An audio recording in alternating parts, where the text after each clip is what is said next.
Good afternoon, and a warm welcome from the CSO Forum and the 9.9 group to today's webinar on a topic that plagues the minds of all business and IT leaders, the specter of cyber threats, data breaches, and catastrophic data loss. While improvements in cybersecurity solutions and practices are helping to combat a wide variety of threats and attacks, 2023 has seen a resurgence in ransomware and extortion claims. Hackers are increasingly targeting IT and physical supply chains, launching mass cyber attacks, and finding new ways to extort money from companies and individuals. However, protecting an organization against intrusion remains a cat and a mouse game, in which cybercriminals frequently have an advantage. Threat actors are now exploring ways to use AI to automate and accelerate attacks and are creating more effective AI-powered malware and phishing messages. Combined with the explosion in connected mobile devices and 5G-enabled Internet of Things, the surface for cyber attacks is likely to expand dramatically.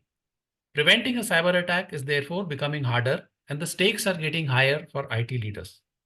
Our distinguished speaker today will examine various dimensions of this challenge, and based on his experiences and knowledge, will suggest ways to effectively address the problems. We are delighted to introduce Mr. Sridhar Govardhan, Senior Vice President and Head of Information Security at CoinDCX. Mr. Sridhar is a seasoned and experienced cybersecurity leader with nearly 25 years of experience in orchestrating enterprise networks to safeguard sensitive data, foster security-conscious behavior among employees, and optimizing critical business processes.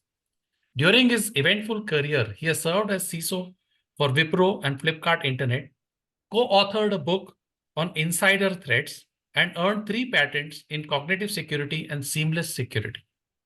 Mr. Sridhar holds more than a dozen industry-recognized certifications in IT, information security, cybersecurity framework, and secure enterprise architecture. He is active in the academic sphere too, as an industry expert, mentor, and faculty member. Mr. Sridhar has also received many accolades and awards from various industry bodies and consortiums, including being named as Security Leader of the Year by DSCI last year. And he has won the Next 100 Award in 2018. In his talk today, Mr. Sridhar will be looking at the evolution of cyber threats, factors contributing to the changing threat landscape, case studies and lessons learned, coping strategies and best practices, future trends and emerging technologies. Before we begin today's session, I would like to request delegates attending this session to post their questions for Mr. Sridhar in the Q&A box. We will take them up at the end of the session. So without further ado, let me invite our speaker to share his views on coping with the evolving threat landscape. Thank you, Giri. Thanks for CSO Forum 9.9 Media to invite me to share my thoughts on this very interesting topic. And it's going to be very conversational with all the participants. So I've been told the Q&A will be the last. So let's make it as interactive as possible. Don't wait for the last moment. Post your question and wherever you feel there is a relevant thing. So I'm not going to kind of go too much textual. So we need to have a presentation for guiding our conversation. Otherwise, we will start with coping with evolving threat landscape and end up India versus Australia, why India lost and Australia won. So let's have this guiding principle. And then, is my screen visible, Giri? Yes, we are able to see your screen. Thank you. So this is a very interesting topic, as I mentioned, evolving threat. So why, when Giri spoke to me and then we agreed upon this topic, there was a thought on my head saying that why are we only looking at threat? So threat is getting added because of something else has changed, right? It's not that only cyber threats are standing in front of us. So many things have changed. So that is what I thought. Let's step back a moment and then look at what else has changed, which is leading to this. So most of the times, when we have a symptom of a disease or symptom of some health issue, if we understand the problem, what is causing it, right? Half the percentage of the disease can be solved or it can be remediated. So example, I had a knee pain recently, and just out of topic. And I realized, I went to a doctor, met the doctor saying that, what is this? He gave me some tablets and all. Then I realized that I changed the layout of my sofa, and then we put a new teepot. So I have a habit of stretching my legs on the teepot and then sitting it. The distance between the sofa and the leg got little elongated. Now, the moment I keep both my legs and then sit right, the time it's been hanging for a longer period is causing that pain. Now, when I did this, it clearly gave the indication saying that something is wrong there, which I need to correct. So I pulled the teepot closer, and then I started using it. The pain vanished. If we understand the pain and what is causing it, half the problem is already solved. That's a small example of this, but we fail to understand what changed. That is what is causing a lot of problems to a lot of companies. And if we kind of understand that problem and then kind of dissect it, we would be in a much better shape than what we are today. So let me go into the slides. And so this is how it evolved, right? It was a very physical world where we used to see everything, and then it was remaining with us. Then this is what the world we are in today. It's more of digital, it's stored somewhere else, and we are only the author of the document. So just with that, as I mentioned, we need to see what changed, not only the threat landscape, right? There are multiple things changed surrounding us. The ways of working. We used to have most of the work done manually. Now it's all digitized, automated, or kind of, even we don't even realize that activity what we have been doing used to have a huge manual process. So that's how ways of working has changed. Monetary system, where 20 years back, the entire system was physical money, then it plastic money. Today we are dealing with virtual money, right? We don't even see currencies. We just go swipe. Sorry, swipe is also gone. We are just scanning a QR code and then making payments, doing fund transfers based on a mobile number. So it's a virtual currency. Our communication systems have changed. The way we are entertained has changed. The ways of travel has changed. Healthcare, education. So everything surrounding us changed. Now that change is bringing a huge amount of change in the threat also. So if we understand what has changed in this, then we will be in a better position to understand what has also changed this cyber threat landscape. So let's kind of quickly see a video on what has changed in our ways of working. There's a very interesting video which has been done by Harvard Research Lab. So this is how our work started, and you can see each one of them getting converted into an app.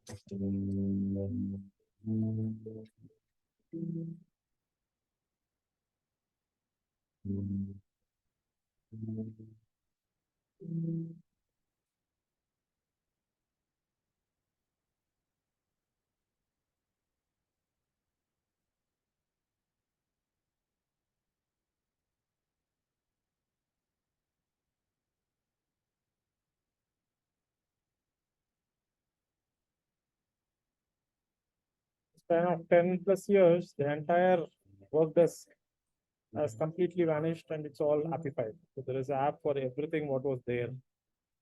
At least when I started my career, we used to have a telephone, and we used to have a writing board. Now we don't have. It's all gone. So it's all in a app. Now, when this converted, there is also a good amount of risk which it brought. Example, when the fax machine were converted into more of Adobe documents, um, we invariably trust that mails which come as an attachment with a invoice, or with a um, whatever the purchase order, or some attachment we are trusting to be coming from a trusted source. Whereas in the physical world, it just used to print that and then demonstrate that this is a document. Even if it's a garbage, if it is not relevant to us, we just tear it and put it. But now it's not the case, right? It has an interconnectedness to multiple other things. So this element of change, we fail to observe over a period of time. And all those are sitting in our phone today. All those are sitting in our laptops or desktops, whatever we are using. I don't think so even desktops is relevant today, because it's more of a phone or a laptop today. Now, sorry. Now, money system has also changed. At least we started here. I'm sure most of us started here. And there was a period when credit cards were very, debit cards and credit cards were very prominent, maybe not very long ago, 5-10 years back, where most of the transaction used to happen on credit card or in physical currencies. 2012, 13, the revolution started in a payment mode, the RTGS and NIFT, everything. And today, even we have in between era where the UPI revolutionized a lot of things. We don't even have to kind of remember anything beyond our mobile number whom we need to send, or QR code. You just go scan and then pay it. Now, when this transitions happened between this to this, right? I'm yet to go to the crypto world. The transition period is very short. If you ask, the paper money has been there for good amount of 20, 30, 40 years, and people have been used to this, and then they know the nuances of it. Now, if you ask any elderly person at home to just give their passbook or a checkbook, right, they will not trust anyone. And that has been built for a long period of time, and that has been told by their father. I mean, even if I ask my father to share his passbook to someone, he will not do that. But this transition which happened from plastic paper money to plastic, or plastic to electronic, has been very rapid. We never even thought how to behave with that. That is the missing gap, right? If you see most of the scams we read, you just go to Times of India or any of the national newspaper, you will see plethora of news about how people got cheated on, fake call centers, how people got cheated on, the KYC details being asked for, how people got cheated on, asking some form to be filled, minutes. They just siphon off the money in minutes. Whereas here, the trust factor and the system was built for a long period of time. Even if a person goes to a bank, the entire branch recognizes that person and then says that whether the person who comes with a checkbook or a passbook is the person who owns it. So there is a very well defined SOP, and the recognition system is mutually agreed, saying that here this person is an account holder here. Here it's all virtual. Nobody knows who's owning it. Nobody knows what is that process to be adopted. Sorry. And example could be that when we transition from plastic to the electronic money, nobody told us that feature exists in a Google Pay or in a Phone Pay. A person could also request money. All we know is just you can just scan and then click a button. It will ask for a PIN and you pay.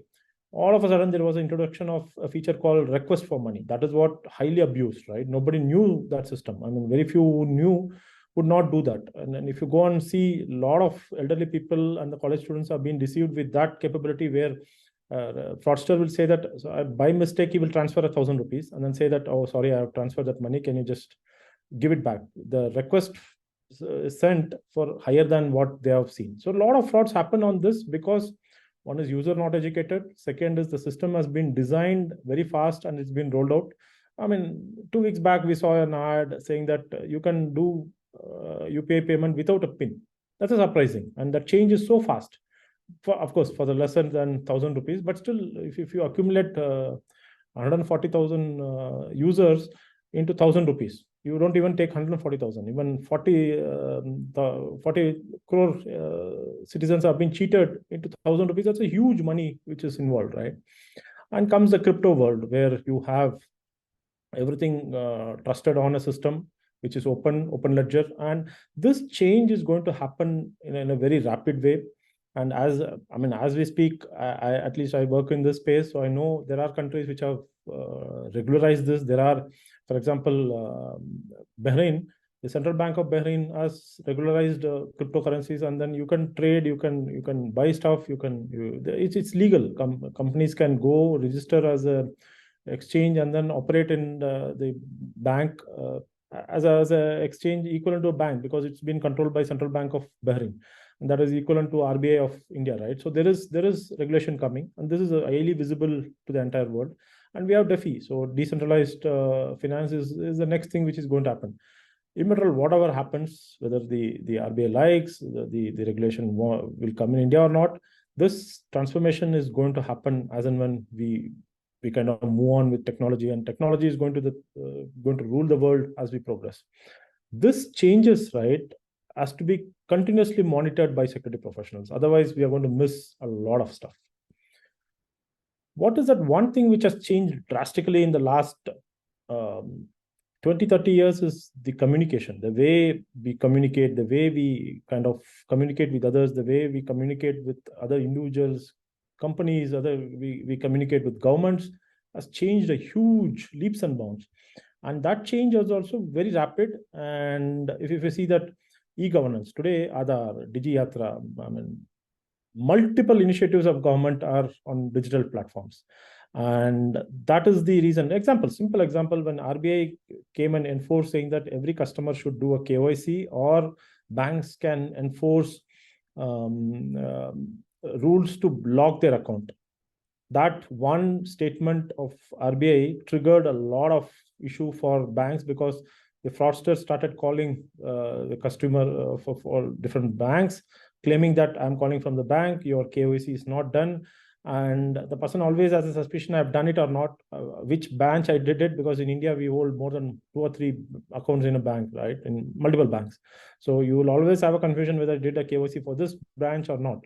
And in that confusion, the person will say, yes, this is my account number, can you please check?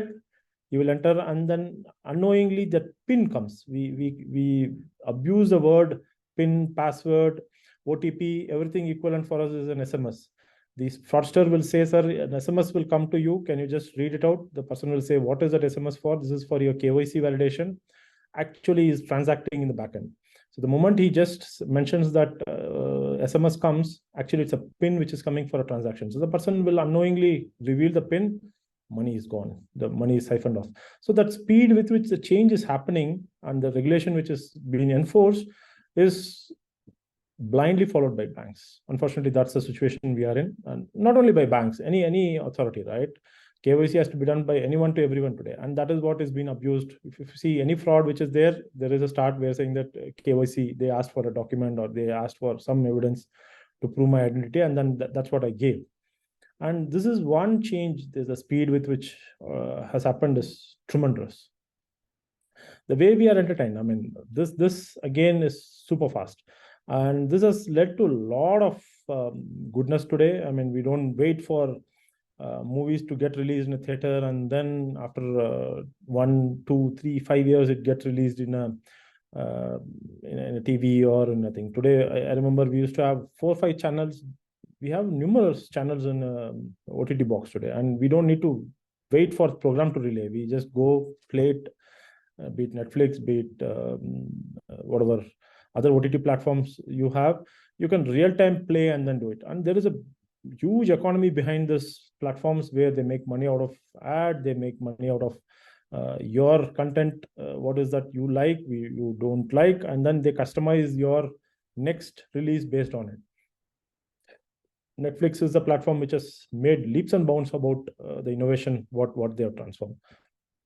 And healthcare. So today, if you see, earlier you visit the doctor and then you get a consultation done, and he gives a prescription, you buy that medicine. Where we are today, you take a telemedicine consultation, doctor gives you a prescription, you can automatically send it to 1 mg, and then you can also subscribe for medicine continuously, and then that it gets delivered continuously. All this is done digitally, and this digital transformation, has it taken time to kind of assess, evaluate, and then go through the changes? Yes, to some extent, but not to a great extent, because this change has also happened very, very fast. And we are already here. I mean, if you remember, in COVID times, there were countries which used to give monitoring systems for citizens. Singapore used to do that. They gave for COVID patients to monitor their geofencing if they are moving out of their house, and their vitals were monitored at home by the hospitals which they were prescribed. So this amount of automation, this amount of cyber physical systems were built very rapidly. And one good thing is this will definitely help scale so that everyone gets covered. The worst part is if these devices are the critical ones which are getting compromised, it could have a huge impact on the individuals and the the entire ecosystem itself. There is a big debate going on. Who's buying the patient data? Who's kind of consuming that patient data? A lot of debate on that. I'm not going to go into that, but definitely it has its own merits and demerits. Next, the way we commute, right? Earlier, the cars were only mechanical devices with some little amount of electronics and electrical. Today, the biggest consumer of chips, of course, is the cars. I mean, there are huge amount of memory, compute, storage introduced in every car. Minimum, it has its 10 to 15 chips which are required to compute a lot of stuff, including your collision systems, your automated parking, and even to great extent the airbag system, the entertainment, telematics, and sensors which are built internally to kind of identify things. So these systems are demonstrated to kind of assist and help the passengers and the company. But again, these are also exposed to internet because they need to kind of get the telemetry back somewhere and then update the system, which are again opening up the threat landscape for an attack. So if you take the dissection of this protocol itself, right, the CAN-bus protocol, which is used in cars, is not built for this kind of automation. We blindly did a lot of technology introduction into this without even understanding it. The speed with which we went was very, very fast. I'm not saying it should go slow, but it should have been done with a lot of due diligence, saying that whether this protocol which is there, because it's a broadcast protocol, anyone can broadcast. And there are enough and more videos about how to hack a car, how to kind of, there are OBD ports which are there in every car. You can just connect a OBD connector and you can control the car. If it's not a highly sophisticated car with a firewall and a gateway built in it, you can also send a command remotely what to do with that signals. So it's as simple as that. And if you look at the interfaces, so it has a 5G connection, it has a edge computing built into it, and it has lot of sensors to kind of move the vehicle. If it's a fully semi or autonomous cars, it has much more sensors built for driving that car. Now, just before I move to the next section, any questions been posted, Giri, or we are good to kind of? Not yet. There are no questions yet. Okay. So let me go to the next module, like the factors leading to this change. I mean, of course, there are a lot of things have changed surrounding us, but there are very, very focused area we are going to look at. Advancement technology, increased connectivity. If you take 20 years back, the internet bandwidth of the entire country would not be cumulative of what the participants plus the panelists here. If you add all our bandwidth, that would be the entire country's bandwidth, India's. 20 years back. Today, each of us carry 5G phone, which is equivalent to massive amount of 5-10 corporations being put 10 years back. That is the power of connectivity what we have today. And is that helping attackers? Of course. A person sitting in a remote part of some place in India can hack into anywhere in the country, and that is vice versa. Any person sitting in remote part of Ukraine can still hack into an Indian bank and then pull out money. Similarly, vice versa, right? That proliferation also helped a lot in building the ecosystem what we are in today. But unfortunately, that is again abused, right? Any use of a system will also lead to abuse. So we should be very, very aware of it. Rapid adoption of technology, right? Emerging technology. So as I mentioned, the technology is growing at very fast pace than what we can even think of or imagine. So at least I used to see that if you don't get yourself updated, maybe 1 year, 2 years, you're dormant. Today, that has shrunken to such an extent, even if you're not updated 2 weeks, 3 weeks, you go for a vacation and come, a lot of things have changed. A lot of technology has come. They talk about different protocols, different at least in my parlance, tokens being released. So the change is very, very rapid. And is it for good? Of course, it's for good. But if we are not continuously getting engaged with that, we are losing a lot of grounds there. cloud services. When cloud came, there were a lot of debate saying that is cloud secure, is cloud cloud itself is not insecure. The way we adopt, the way we configure, the way we manage is what is putting a lot of companies in trouble when it comes to adoption of cloud services. Cloud is very powerful. Actually, the way it is built for rapid adoption helps huge organizations to kind of build products and then launch it in a very short span of time. That again is kind of abuse, because the speed with which they go is not something which security professionals can review, implement, and then ask for changes if there are any to be put, and then go live. So that speed with which they want and the speed with which we want, there is a huge gap between that.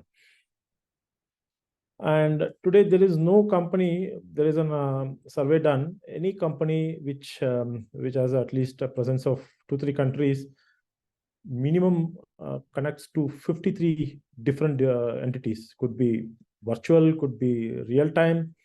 So there is dependency, huge dependency on each other in the ecosystem, right? For example, we use Google Suite for, you guys would have already seen. So we use Google Suite for our email, and we use for CRM another product. So every company has good amount of trusted partners which they work, and that interconnectedness also brings security issue on supply chain attacks. And if one of them is breached, what we recently saw, right? The Octo was breached, leading to an issue of beyond trust and multiple. It's a chain of events. SolarWinds breached, and it ended up in a US government issue. So this is going to happen. This is going to be the way of work. And are we going to kind of remove all those interconnected networks and then say that we are secure? No, absolutely. It is going to be continuing, and we will have that trust built between each of our partnership, and we have to work to solve this. We assume that by just doing a vendor risk assessment, we are safe, but it's only superficial, right? We can only assess what we want to see and what they want to show us.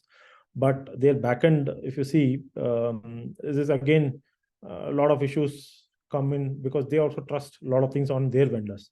So it's a kind of a ripple effect which is going to be there. The moment we realize what is our, let's see, the evolution is also that earlier the attackers used to directly target our organization, breach them, take the data out. The more we build our peripheral controls and we became strong, they identified where is the weakest link I can attack them. They found that the vendors who are supporting are not on par with what our organization is. Then they use that as avenue to kind of enter into the organization. So you identify the largest breaches. There is an element of supply chain breach which happened before they kind of got breached. We know what is happening in Palestine and Ukraine, and that is leading to a lot of security issues across the globe. Be it there is supporters or they're the ones who are pros. So the countries which are supporting them gets breached by the other party, and this geopolitical is also kind of an issue where the countries which are in the line of fire will get a lot of hits. So definitely, as an individual, as an organization, we have to kind of protect our interest, what is there mandate to us. So we will put all our efforts to kind of, this is beyond our control, right? Nation state conflicts, we can only do so much, and that's where the governments and the political system has to pitch in and then say that how they're going to support and then help us in this kind of cases, right? I know recently there was Sridhar which targeted India because India supported Israel. So that we can only do so much. I mean, we can protect, and we will only defend against certain or maximum kind of attacks. But if it is beyond that, right, like a DDoS, we can only do so much. We can trust our ISPs to kind of give a clean pipe, or we will have configured rules to allow only limited to the continent where we are operating from. Insider attack, very, very significant, but at least in the last 5-6 years or 10 years, it's been reducing slowly. And it's a very focused attack, very difficult to detect also. And next is, we trust our employees to be the superheroes in identifying a phishing email, superheroes in identifying any cyber threats. But unfortunately, if we as a community and we as a technologist fail to detect, we expect something which normal user to identify, right? Phishing mail. We insist them saying that you identify and report. Unfortunately, they are also bogged with a lot of work, a lot of emails. So any amount of awareness is going to kind of give them only sufficient knowledge and ammunition to detect what was told to them. If there is something new which is coming, they will fail. They will fail to detect it, and that's the reality of today's security system. Evolving attack techniques, in the start, I think Giri spoke about ransomware attack, right? So where did the ransomware start? I mean, it started as a consumer cyber attack where they used to randomly send mails to all the mail IDs known to them, which are breached dump, and at least 10, 15 people click. Maybe they'll charge 10, 15, $20 from each of them and then collect it. They realized organizations carry a lot of money, and if we target them, then there's a huge money. When I say we, the attackers, of course. So then they started targeting the organization. There was an era where they used to send a phishing mail, the users used to click, and their systems were locked. IT didn't have backup of endpoints. Then they started giving the money or paying the money and then taking the backup keys from them. Next phase, when the moment they started backing up endpoints, the attackers realized, saying that, okay, this is something which we cannot make money more anymore. So they started encrypting the file as well as changing the name and the extension of the file so that the users will not know what is the file they lost. So you're at a still a blind phase, right? So this phase ended up, and then they kind of started taking an image of the entire folder so that you don't even need to tell the file names. I will give you the entire image itself. Then they realized this is also not working. They started encrypting the drives also, which are connected as a backup.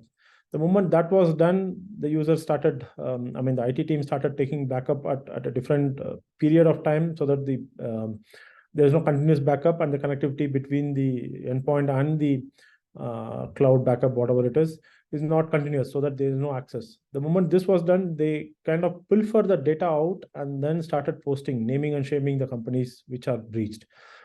Now, recently, one more level they went above, and then name and shame is not sufficient. They started reporting to the SEC, which is the governing body in the US for any breach, if it's a listed company, of course. So they started reporting it there. So this is the heights of evolving techniques they use, right? Of course, the social engineering, as I mentioned, the poor IT user is being given a task.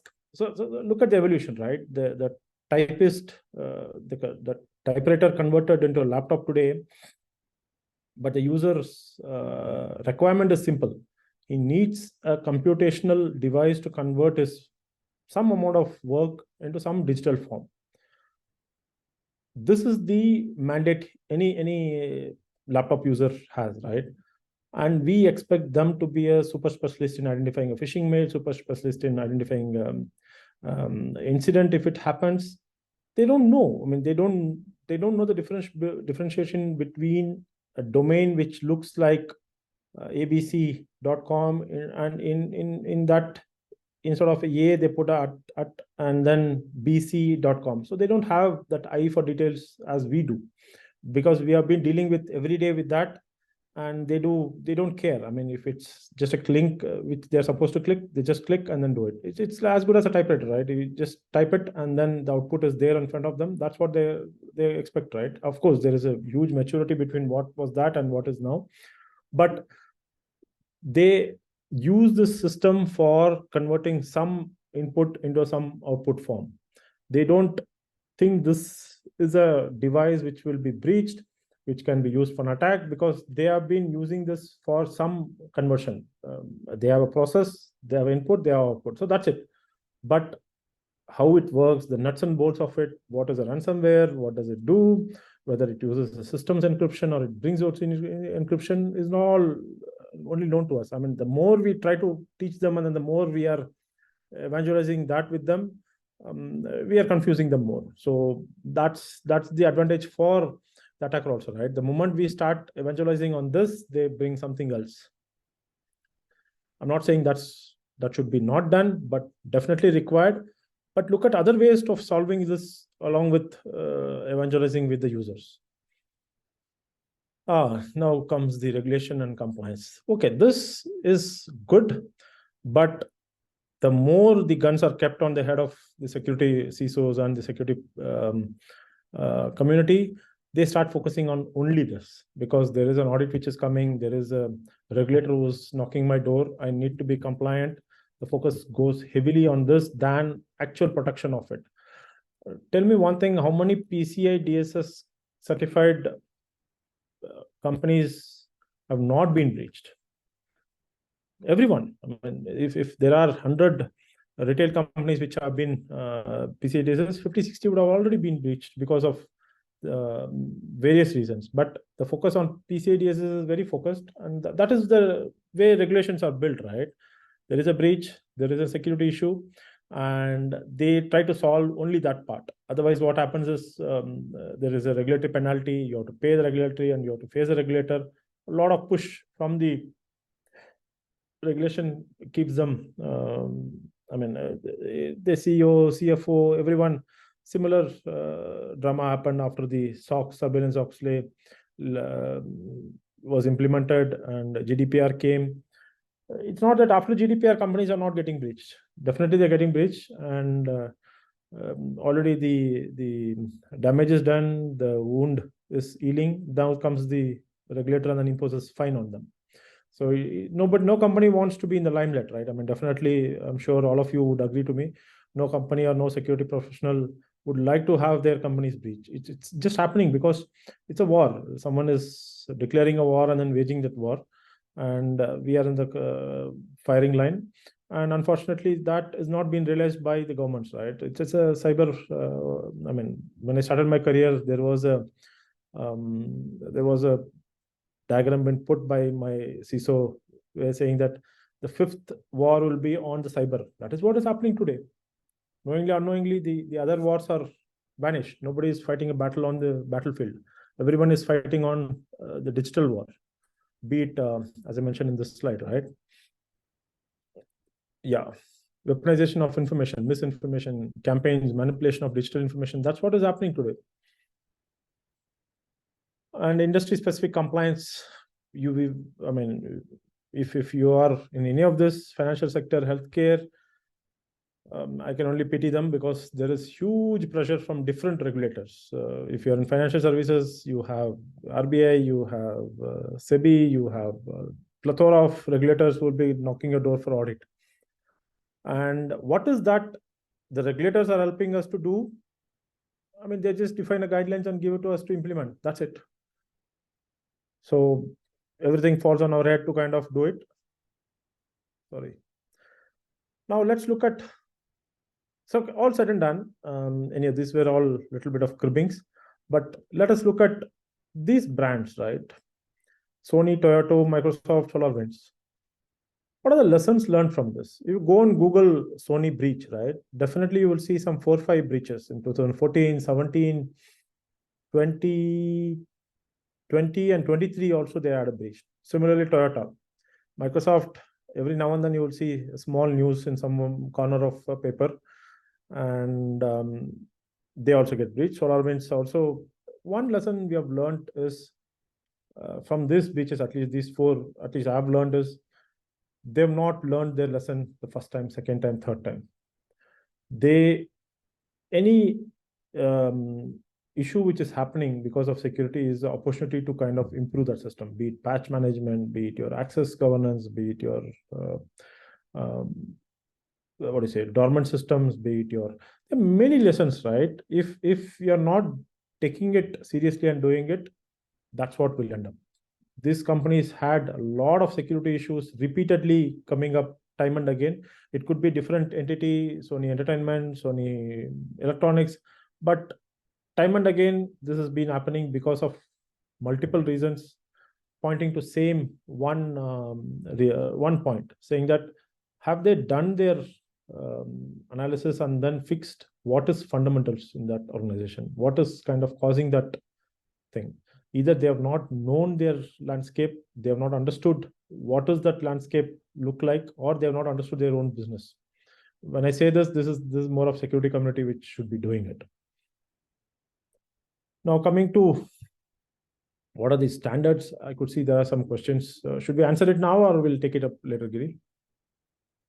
I think you can continue with your talk and we can take it up at the end, I guess.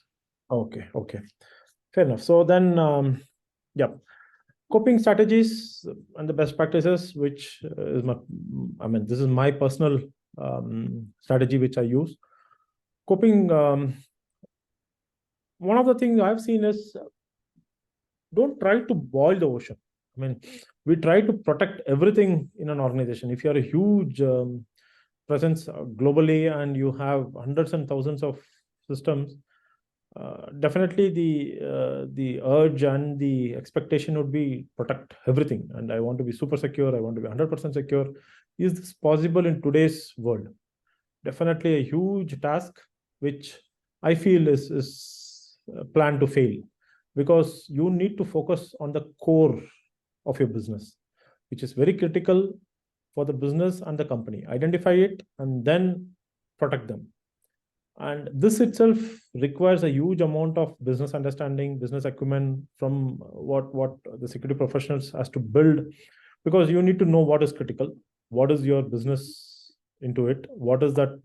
If this fails, my organization will come standstill. If you take Toyota itself, right, their manufacturing plant, every now and then there is a ransomware attack, and then not one place. It happens in Japan sometime, it happens in Europe sometime. They ransom the environment and the entire production line is stopped. If someone did that assessment and then said that my production line is the core, next is my inventory system, next is my CRM, next is my suppliers database, this 4-5, if you try to protect maximum, right, with whatever investment required, whatever effort is required, you have done and dusted this, then you have time to kind of go and identify your marketing collaterals, your marketing websites, and then try to secure them. Best strategy. If you're trying to protect your marketing collaterals, your marketing documents, everything along with your protection on other systems, then you are kind of not trying to protect what is immediate. So that's what is required in one of your strategies. So if you're starting now, try adopting this. Protect the core first and then go to the next layers. Unfortunately, even the industry feels that I buy a firewall and then implement, I'm protected from external cyber attacks. I build my next layer of WAF, I build my DDoS protection. All this technologies are one size fits all. Have we seen any CRM or a ERM, which SAP or any Zoho or anyone you name, Freshworks, is there something called SAP for all companies? SAP implements for energy and utilities. SAP implements solutions specifically for banking industry, specifically for financial services, specifically for healthcare. They have modules built specifically for each industry. Unfortunately, in security, we consume it as is and then say that we have implemented the best practices of security. It is not the best practice. You have to kind of identify there are rules. If you dig deep in a IDS, IPS, there are rules specifically for your environment. I have seen in one of my earlier organizations, we were customizing the firewall. So we were customizing the IDS, IPS inside. There were 3,000 rules. When we actually saw there were some 400 rules specifically for Linux and AI systems. We don't even have AI system. Why should I kind of have it? Then the customization started saying that what is being used in my organization, can I customize it? Understand your industry, understand your business into it, where you're operating from region. Example, if you go to China, there is no Google. So if any of that environment calls for patching something on Google, you don't even need to bother. So you have some amount of geography specific stuff also to be done. So identify it. What are the business variances and what are the geophysical considerations you would, and culture also, right? You cannot implement something if it is against the culture of our organization, right? You will be swimming against the current. It's going to be tiring. It is going to be lot of friction will be created. So identify the culture, what is the culture of organization, and then implement which will go within that culture. And I'm not saying don't implement, but implement which will help build that culture along with it. So it is a slow process, but definitely it will sustain. I have seen a lot of technology is being implemented and it gets removed because it was not in a culture of organization. You take Google, right? It's an open culture. Anyone can access internet, but you go and implement a culture saying that I will block certain websites. It's not going to help. They will at one point of time get those things removed from that system. Most of the times we buy security from market and then we implement it. Security doesn't work like that. You have to kind of design the security and buy what is required for the design. So that's one I evangelize all the time, saying that you cannot buy security off the shelf and then say that I've implemented security. It has to be designed at what layer, what I want. Then you look out for a market in the market saying that what can I buy for this problem or this threat what I have. By purchasing a firewall or idea, most of the times we see that, and in many groups I have seen that people are saying that, hey, I want to put a EDR in my organization. What is that? Is really EDR the solution you want to look at? They are much powerful than EDR solutions today available, which are very niche, very focused for industry. What is different industry like financial services? So you have to identify what is that you need, design the security controls technology, and then buy what is required for it. Very important. Know the technology before your CIO or CTO office knows it. You will be in the forefront of technology. The security will never be a hindrance for your organization. Trust me, I have seen, I've kind of experienced, I've seen most of the times the security professionals will resist to open up because they don't understand that. They will say this technology is very risky. If you ask them what is risky in it, they will kind of stumble upon there without giving explanation because they don't understand that. I've seen this happening when cloud came. I've seen this happening when AI came, or now ChatGPT, when many organizations want to implement it. There are good ways of doing it, right? Just understand what is our needs of the organization. If developers have to use it, there is a ChatGPT Enterprise. It doesn't store anything. You can integrate with your own authentication system, and it is not used for learning. Beautifully, you can solve the problem. But if you don't go and read what are the different licenses available in ChatGPT, how you can integrate with your environment, you will resist for that technology. And trust me, whether security professionals resist or not, the CIO, CTO will implement the technology because the business needs it. Focus on human security, very important element. All said and done, today no breach is happening on a firewall, no breach is happening on IDS IPS system. The breach is happening because they're targeting the humans. Their trust, their ignorance has been highly exploited by attackers. The more we emphasize on building that culture, security training, awareness, CBT, all those things, the more they're getting lost. So we should build security by design, considering the human element of it.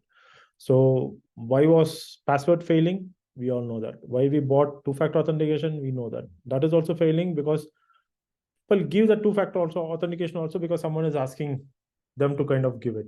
That's what is happening in bank, right? The banking environment, OTP, PIN, your whatever you call, that has been asked because they don't know that that is not something should be to be shared with anyone else.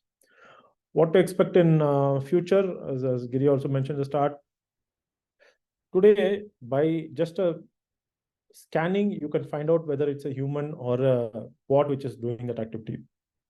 In another 2 years is also too long a period. If you say maybe 1 year, between 1 to 2 years, end-to-end breach will be happening with a AI-driven thing. So today there is 30-40% of a human element involved in a breach. They analyze, they understand the company, then they kind of go and design the phishing mail based on the CEOs. If a ChatGPT kind of tool is available, just put a query saying that who is the CEO of this company, what is the work time of this company, where they are located, which geographies they're operating out of it. It gives you everything. Now take that data and then build a phishing mail for 10 people in that organization. That 10 people also can be queried from different sources of internet, right? So it is going to be very, very challenging. And only a bot-based attack is going to be so challenging for us. Imagine end-to-end AI-driven attack, how it is going to look like. And more human element will be exploited. We should definitely not only think of educating them, we should also kind of build controls, build layers to protect that. And I call this death of LAN. Today, even if you come to your office and sit in your office environment, there is no need of a LAN at all. I mean, in fact, you can just rip and remove your LAN firewall, everything, and then because user is using everything on cloud, right? Your email system, your CRM, your ERM, everything. So what is the use of having a firewall and then allowing the internet only to access those? So LAN is going to be out of, I mean, it's already, but in another 1 or 2 years, people are going to just put the internet hubs inside the office and then allow them to work. So with that, I would say that adapt yourself for the change, defend and thrive. Very important. Staying ahead in today's evolving cyber threat is very, very, very, very important, because whatever I mentioned is going to be the way we are going to see the attacks coming. And my best wishes for all of you to kind of take what it takes to kind of protect the organizations. So with that, I just hand over back to Giri. Thank you, Giri. I think I've taken. Thank you very much for those very interesting insights and observations, Mr. Sridhar. I think your perspective and suggestions for effectively coping with this evolving environment will certainly be useful to everyone who's attending this session. So one of the questions we had from one of the attendees is from Dilip Pandya. He says, in spite of following the best practices, still sites are getting attacked. Is there any long-term solution for protection? Okay, so Dilip, little open-ended question, but when you say sites, I presume it's a website, what you're talking about. So that's what I mentioned, right? If you understand why is that website put, what is the reason for that website, what kind of data it is holding, and what kind of users it's attracting, right? Then you have to design your security controls. As I mentioned, just by putting a firewall and authentication is not going to help, because if your users who are going to come in your portal are only using a user ID password, I've seen multiple times in e-commerce, right? They will resist implementing a second factor authentication because it will create a friction and don't want users to drop. User interaction will drop, because if you the moment you introduce a second factor, user will not be going there. So you should understand all these elements and then implement control. So you don't need to implement two factor, but definitely you can monitor the user behavior pattern. If user has been continuously not been there in the system for a long time and he comes in from Russia, then you know that that user is not supposed to be there on your system. So you can build controls in identifying it and then what do you say, defending it. That's what I mentioned. Your control should be designed for the requirement. It cannot be that I just buy security product and then put it. So if you follow the best practices for technology alone, it's not going to be successful. You have to implement for your people who are going to be using it, people who are going to manage it, and design it such that it's sustainable security. It cannot be implementing something which after 2-3 months or sometime down the line, the control will be diluted. So it has to be baked in. I call that as a built-in security than bolted. Bolted will fall at a certain speed and certain velocity. Built-in will sustain for a long time. Thank you, Sridhar. I think that's an interesting perspective that you offered, the security by design rather than, security by, adding on. But the related question to that is, can you suggest if there are any security playbooks or something that people can adopt, or do they have to build them? The different industries have different security. See, ISO 27001 is a very standard which is followed across the globe, but industry-wise, there are standards. You can adopt that. Example, if you take automotive sector, you have ISO 21343. That is very specifically cybersecurity for automotive industry. You have similarly for healthcare also, you have, I don't remember the standard name. The standards are very, very powerful, and Best thing if you can adopt is NIST cybersecurity CSO framework. ISO 27001 is very good for processes, for people and process. NIST cybersecurity framework, if you adopt it and then implement it, it will give very clearly a score for you and your organization from 0 to 4. And it will tell you where you stand, whether the 5 pillars of the cybersecurity. This is very focused for technology vertical. You can adopt that NIST cybersecurity framework. I'll just give the URL for that same. So one last question before we bring this session to an end. It is that you had mentioned, that everyone is deploying a lot of technology, maybe various kinds of solutions and maybe even advanced solutions. The challenge often becomes that we don't have sufficient talent to really exploit all the capabilities of these solutions. And so how do we overcome this dichotomy? On one hand, you have got it's like having a very powerful car, but you don't have the driver to actually extract the performance out of it. So So, yeah, this is a problem which I always tell the vendors. I would blame the vendors for this because take an example of a Boeing Dreamliner, right, or Airbus A380. When they launch it, right, they ensure every pilot in the world who is going to drive it is being taken to the nearest training center and that they train them. It's as simple as that. If you give a Dreamliner to a airlines and then if you don't train the pilot, right, the Dreamliner will sit in their hangar. As simple as that. Similarly, you give a very powerful technology like EDR, whatever, or MDM, which is very powerful, SIM, any technology, right? And if you don't offer that training, and typically I've seen that they try to sell that training to the company, saying that you buy this training. Take an example of Cisco. Take an example of Microsoft. They offer training free of cost. The more the people who are trained on this technology, the better for the organizations which is driving that thing. Cisco trained thousands of CCNA, CCNPs, right? Thousands, lakhs together we got trained. Even I'm one of them. It's a benefit back to them, right? Imagine if someone wants to get trained on a very niche EDR technology. I have seen that the training cost $5,000, $10,000. Now, if a company is implementing at that scale and then the one person is being paid and then trained, it's very difficult to even retain that person. You put a 1 year clawback, you will just stay for 1 year, or someone will poach and then pay that money and then kind of do it. So it's not only a problem of the company and the individual, it's a industry problem which the vendors who are owning that technology should come forward and then say that I'm going to train for free and then certify you. I don't lose anything, I gain a lot, like Cisco and Microsoft. A lot of times this is a conversation I have with my vendors, but unfortunately this is where we are. thank you. Thank you for that very candid viewpoint on, how to leverage technology more efficiently. I think it requires, complete industry effort to get this, really become more effective with all these technologies.